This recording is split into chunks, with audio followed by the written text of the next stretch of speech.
Hello! Welcome back to another exciting episode of Meg's Story. If you're enjoying what you're watching, we kindly ask you to show your support by liking the video, subscribing to our channel, and don't forget to hit the notification bell to stay updated with our latest content. 2 days ago, my wife cheated on me. I wanted to write this sooner than I expected, but only got up the courage now. I, 30, me married my wife, 29, a girl about 5 years ago. I always saw her as a caring, loving person who was always concerned about me, but when everything happened, she showed herself to be a completely different person. I don't know if she pretended to be that way because of our marriage. After 1 year of marriage, we had a daughter, 4. She is absolutely the love of my life. I adore her. My wife and I have always loved children, so having a daughter was like a blessing to our newly formed family. Fast forward to the future. The pandemic caused me to lose my job.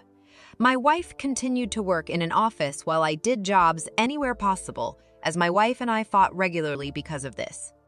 One of these fights led to her slapping me in front of our daughter, which probably made her uncomfortable, but she didn't understand about these things, so I guess she must not even remember it. My wife always reminded me that I didn't have a job and our marriage was getting worse and worse. In a brief context, I didn't finish high school. This, at least in my country, makes it very difficult for me to find a stable job. I had tried to get a job in several places, but it never worked out.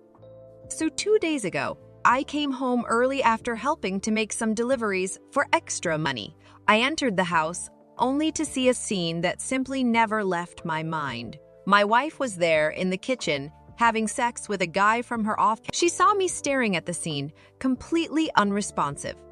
She screamed in horror at the sight of me. I just wanted to walk over there and kill that guy, but I somehow managed to keep calm.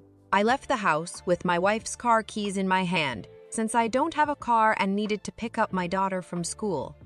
She came out of the house a few minutes later, with messy hair, tired, and with red cheeks. She was probably having sex with that guy all afternoon. She looked at me, crying, telling me that she loved me and that she was sorry. I didn't know what to say. The only thing I could ask her was, "How long have you been doing this?" Which she replied, "Please, this was the first time." I didn't know what I was thinking. It was a lie. I wanted to believe her, but I couldn't. I got into the car without saying another word, driving to my daughter's school and picking her up. I needed to relax, so I just drove to some fast food place and bought us snacks. For a few seconds while I was eating with my daughter, I forgot what had happened. After spending an hour with my daughter, my wife texted me, saying that she loved me and was very sorry for what she had done, and that she was at a friend's house in the office so that she could relax. I didn't answer anything. I drove home, only to find that guy sitting on the sidewalk, looking down. I got out of the car and put my daughter to sleep in our former house, then got out of it. I just watched him turn around, crying, saying that he didn't know she was married. I asked him to explain, and he said that she basically lied to him. He told me that she said that she was single and that her ex-husband lived in another state, and her daughter lived with her. He told me they never had sex in the bedroom, and that she always wanted this on the living room or the kitchen. That is why they never had sex there, since that is the only place where there were pictures of me and her together, and if he found out, he would probably freak out and stop to hook up with her. I asked him the same question I asked to my wife. "How long have you been doing this?" And he answered that they had been having this affair for 3 months. I didn't know what to say. I stopped feeling my body completely. I've never been so devastated in my entire life. I told him to go home, but he told me that he didn't have a car and that my wife brought him to my former house, and she was the one who drove him home. I felt a little remorse from him. Maybe he was telling the truth. Maybe he was truly sorry. I gave him a ride to his house, but we didn't talk the whole way. When we got there, I asked him if he had anyone, if he was in a relationship. He replied that he had a girlfriend. I told him to tell her everything that happened to protect him, her, and their relationship. I said that she would probably freak out, but remembered him that he simply wouldn't be able to continue a relationship knowing that he cheated on his girlfriend. I said that in the end, it was his decision to tell her or not. He just agreed and got out of the car. After that, I came home to keep my daughter company. I have never been so devastated and destroyed in my entire life, and I have never cried as much as I have in the last 2 days. Now, I can't think of anything else but protecting my daughter. I don't want to see that woman again in my entire life, and I hope to get a lawyer as soon as possible so that I can get a divorce. I will try to post updates whenever I can. And thank you for reading. I needed to get this off my chest and didn't want to tell my brother, who is the only person in the family that lives in my state. Also, sorry for any mistakes. I am not an English native speaker, so it is very difficult for me to write anything in this language, but I tried my best. Thanks. Since there's a bit of people confused, I did not let my daughter alone at home when I arrived the guy to his house. I called my brother to keep an eye on her.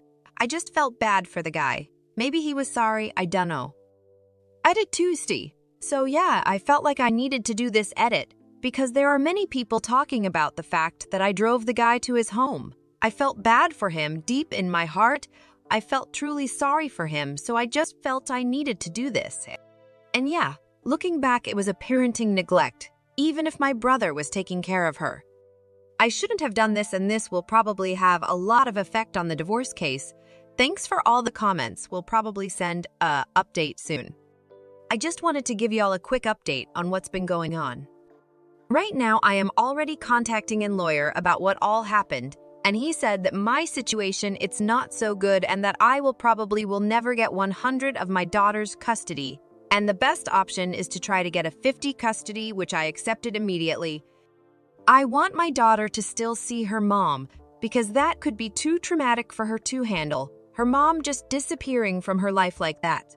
Thanks for reading my comments, and I will stop editing this post because I don't know if Reddit has a character limit on these posts, so if anything new comes up, I will update in another post. NB2WCU, thanks y'all for the kind words and comments. I felt really appreciated, and all those advices helped me a lot. Thanks y'all. Farewell, Semper Fi. Now for the next story. My soon-to-be ex-wife cheated on me 20 days ago or so. Our divorce is destroying me. I don't have my mind in the most sane state now to explain the backstory. I just need to vent Arn. If you are curious, my first post can be found in my profile. To start, I'm getting so angry and empty recently. I thought to myself, oh wow, I'm getting the divorce. I'm leaving my cheating wife and I'm going to be so much happier. But no, I was wrong. I am feeling bad, angry. I just want to punch somebody in the face. My CBSTYSW is literally making herself the victim in the story, and now all my friends are on her side. I just feel more betrayed now. My brother is trying his best to lift me up, but I can't handle it too. He just keeps saying that everything will be all right and she doesn't deserve you. When he says those things, I just wish I could scream that no, it's not going to be all right. I'm getting so furious recently that I literally think about punching my own brother, the guy who is supporting me the most. I just can't handle all those feelings and I'm getting to start more and more afraid. It's like the world is against me for some reason. I can't understand. I don't know why I am getting this punishment. God must be angry at me for some reason. Every time that I wake up, I just wish everything ended and I wish everything went back to normal. But no, it will not get back to normal. My life is destroyed because of my stepspew, and she thinks that she did nothing wrong. She is showing her true self, and I can't handle it. I can't even eat properly anymore, and now I started smoking again.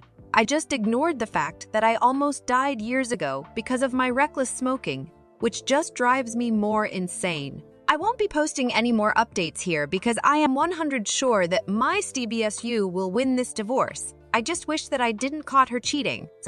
I wish I was a better husband and father. I feel angry, sad, destroyed. I don't know what to do. When I'm not trying to just destroy everything around me, those thoughts about just disappearing start to kick in. I don't know what to do. To be honest, I don't see any reason why I shouldn't just jump from a high place. Comment 1. Absolutely. And so many of us have been screwed over in love and life. We're here for you to listen, and so are a lot of other awesome judge-free resources. The gym helps me get out my frustration and anger at people, if that may help you. Planet Fitness is super cheap these days and not a bad place to get out the bad energy. It takes a while to get in a good headspace. Good days and bad days, but you're improving your life one day at a time to become the version of yourself that can be properly appreciated by a woman. Stay strong. You got this. Comment 2. My foster dad got divorced from his wife while I was living with him.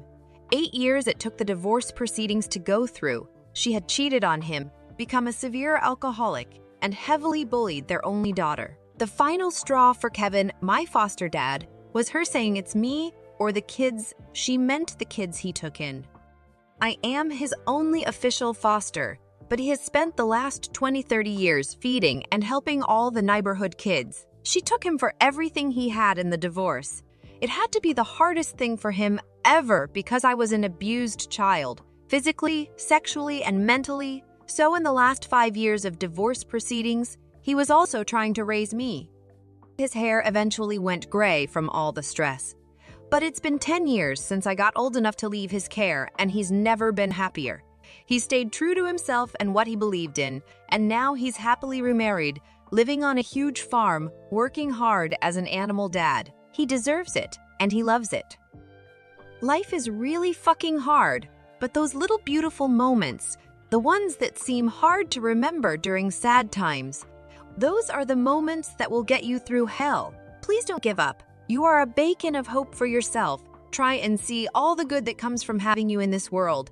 And personally speaking, I lost my biological father when I was 9, and I've never really gotten over it. Don't let your daughter feel the same. I wish you so much happiness. Comment 3. Do you understand the 7 stages of grief? That's what you are going through. These feelings are normal for you. It's a process. And from previous experience, each cheating husband, it takes about 2 years to pull through this before some sense of normal sets in. Use this time to reflect on what's good for you. Quiet times are good. Acknowledge the feelings, the pain, sadness, anger, the loss. But don't dwell on them. Don't let them fester. My therapist taught me to put them in a thought bubble and pop them in my mind, of course, and it helped me. Maybe it might help you. Your brother is right, but it's not the time to say it.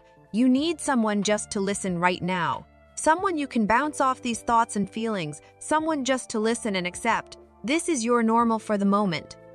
And this will be just a moment in the scheme of life, a blip in your lifeline. Don't do anything physically to unalive yourself. Who is going to win in that situation? Reach out if you need. Thank you for watching. If you enjoyed the video, hit like. If you would like to see more, feel free to subscribe.